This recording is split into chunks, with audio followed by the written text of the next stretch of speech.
ایک ایسا سفر جو حضرت محمد صلی اللہ علیہ وسلم کو پہلی بار مسجد الاقصی تک لے گیا، اور اس سفر نے انہیں اللہ کے ایسے قریب لے جا کر رکھ دیا جہاں تک فرشتوں کا پہنچنا بھی امپاسبل ہے۔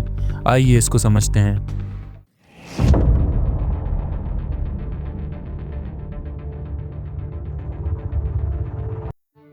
یہ واقعہ رسول اللہ صلی اللہ علیہ وسلم کی نبوت کے 11ویں سال کا ہے، جب مکہ کے مشرکین کا ظلم بہت بڑھ گیا تھا۔ پھر آپ کے چچا حضرت ابو طالب اور آپ کی بیوی حضرت خدیجہ رضی اللہ عنہ کا انتقال ہو گیا تھا۔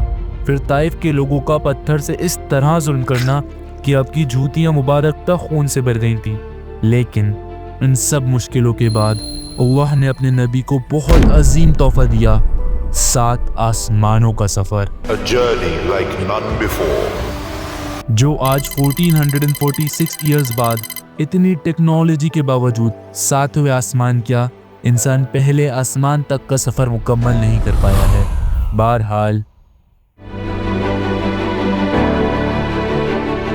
ایک رات جبرائیل علیہ السلام مکہ میں تشریف لائے اور اپنے ساتھ رسول اللہ کی سواری لے کر آئے، براق۔ یہ سائز میں ڈنکی سے بڑی اور میول سے چھوٹی تھی، پر اس کی سپیڈ unimaginable۔ جبرائیل علیہ السلام نے آپ کو اس پر سوار کیا اور سب سے پہلے مدینہ لے کر گئے، جہاں آپ کچھ وقت کے بعد ہجرت کرنے والے تھے۔ وہاں آپ نے نماز پڑھی۔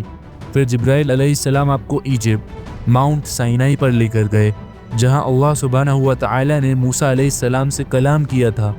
پھر جبرائیل علیہ السلام آپ کو عیسیٰ علیہ السلام کی برتھ پلیس پیلسٹین بیت ہیلم لے کے گئے، وہاں آپ نے نماز پڑھی۔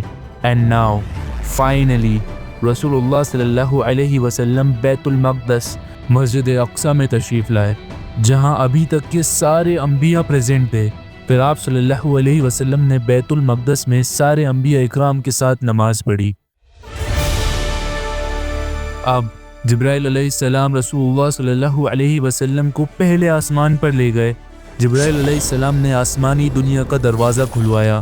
وہاں پر دنیا کے پہلے انسان آدم علیہ السلام موجود تھے۔ آپ صلی اللہ علیہ وسلم نے آدم علیہ السلام کو سلام کیا، اور پھر آپ نے لیفٹ ہینڈ سائڈ پہ جہنم کی کھولتی ہوئی آگ دیکھی اور رائٹ ہینڈ سائڈ پہ جنت کے خوبصورت باغات دیکھے۔ آدم علیہ السلام کو سارے نبیوں میں سے پہلا نبی بنایا گیا۔ پھر آپ صلی اللہ علیہ وسلم دوسرے آسمان پر پہنچے، وہاں آپ یحییٰ علیہ السلام سے ملے جو عیسیٰ علیہ السلام کے کزن تھے، اور عیسیٰ علیہ السلام سے ملے جو قیامت کے قریب دنیا میں رسول اللہ کے امتی بن کر تشریف لائیں گے۔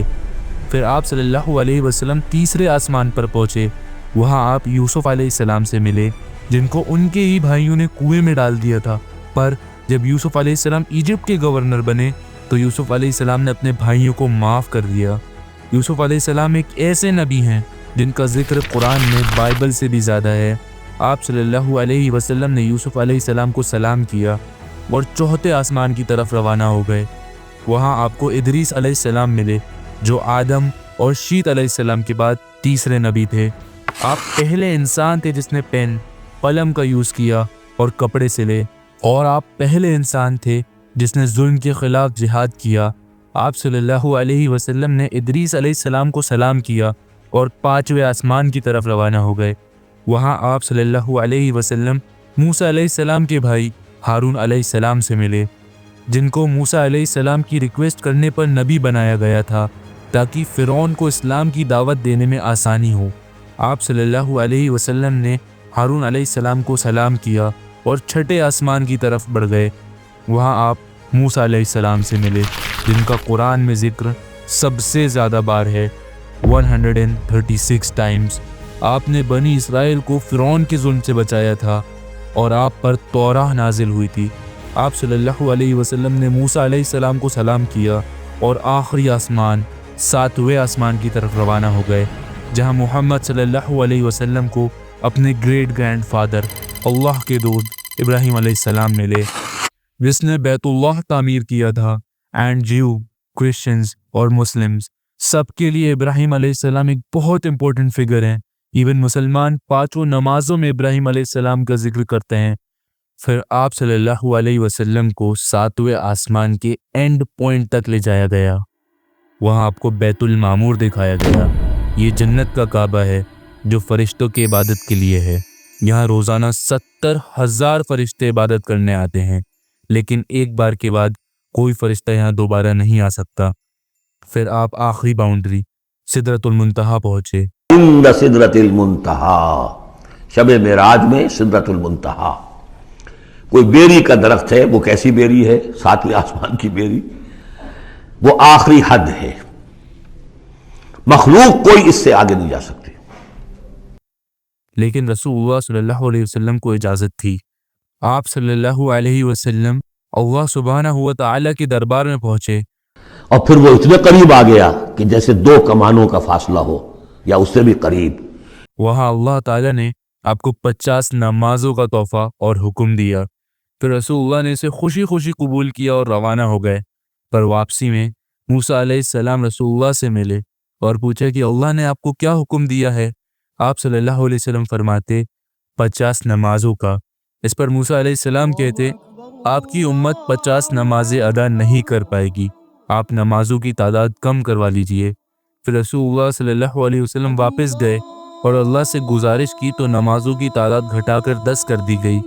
پھر رسول اللہ واپس دنیا کی طرف روانہ ہونے لگے تو موسیٰ علیہ السلام آپ سے پھر ملے اور سیم چیز کہتے تو رسول اللہ کہتے ٹھیک ہے، اور واپس اللہ کے پاس گئے اور گزارش کرتے۔ تب اللہ سبحانہ و تعالیٰ فرماتے جس دن میں نے آسمان اور زمین کو بنایا، میں نے تم پر اور تمہاری امت پر 50 نمازیں فرض کی، 5 50 کے برابر ہیں، تو تم اور تمہاری امت انہیں قائم کرو۔ رسول اللہ صلی اللہ علیہ وسلم نے اس کو قبول کیا اور روانہ ہو گئے۔ پر موسیٰ علیہ السلام کہتے اپنے رب کے پاس واپس جاؤ اور اسے کم کرنے کی درخواست کرو، کیونکہ بنی اسرائیل پر 2 نمازیں فرض کی گئی تھیں، لیکن انہوں نے انہیں قائم نہیں کیا۔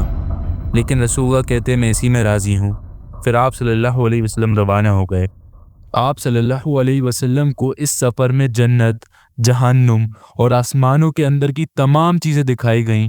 اب فائنلی رسول اللہ واپس بیت المقدس پہنچے اور آپ وہاں سے واپس مکہ کی طرف روانہ ہوئے۔ راستے میں آپ کو ایک قافلہ دکھا جن کا اونٹ ان سے بھاگ گیا تھا۔ جیسے ہی آپ صلی اللہ علیہ وسلم مکہ پہنچے تو سارے مکہ والے سو رہے تھے۔ اس کا مطلب آپ نے یہ سفر صرف ایک رات میں ہی پورا کر لیا۔ How is it possible?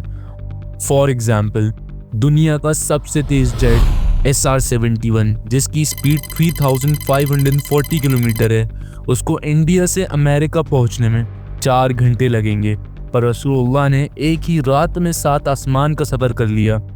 کیا اپن اس کو ٹائم ٹریول کہہ سکتے ہیں؟ واللہ اعلم، یہ سب اللہ کی قدرت ہے۔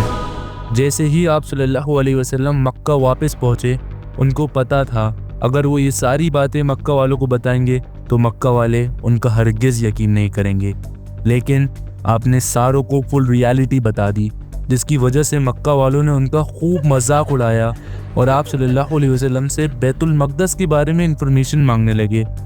بیکاز ایز وی نو، مکہ والوں کو پتا تھا کہ آپ پہلے کبھی بیت المقدس نہیں گئے، لیکن اسی ٹائم اللہ نے آپ کی میموری کو سٹرونگ کرنے کے لیے بیت المقدس کو آپ کے سامنے کر دیا۔ مکہ والے آپ سے سوال پوچھتے رہے اور آپ صلی اللہ علیہ وسلم ان کی ہر ایک بات کا اچھے سے جواب دیتے رہے، جس کی وجہ سے وہ لوگ بالکل شوق ہو گئے۔ اب رسول اللہ نے انہیں اس قافلے کے بارے میں بتایا جن کا اونٹ بھاگ گیا تھا، اور تھوڑی ہی دیر بعد وہ قافلہ بھی مکہ پہنچ گیا اور انہوں نے کہا ہاں کل رات ہمارا اونٹ بھاگ گیا تھا، یہ شخص بالکل صحیح کہتے ہیں، جس سے مکہ والے اور بھی زیادہ شوق ہو گئے۔ لیکن یہ ایک ایسا واقعہ ہے جس کو آج بھی اور اس زمانے میں بھی ماننا بہت ہی مشکل تھا، جس کی وجہ سے کچھ کمزور ایمان والے مسلمان بھی اسلام سے پھر گئے تھے۔ لیکن آپ صلی اللہ علیہ وسلم کے بیسٹ فرینڈ ابو بکر صدیق رضی اللہ عنہ کہتے اگر رسول اللہ نے کہا ہے تو یہ بات یقیناً سچ ہوگی، جس پر ان کا نام اس دن سے ابو بکر صدیق پڑ گیا۔ اس سفر سے ہمیں سیکھنے کو ملتا ہے کہ نماز اللہ کی طرف سے ایک تحفہ ہے جو ہمارا اس سے تعلق کو مضبوط کرتا ہے، اور یہ سفر ہمیں سبق دیتا ہے کہ ہر مشکل کے بعد آسانی ہے۔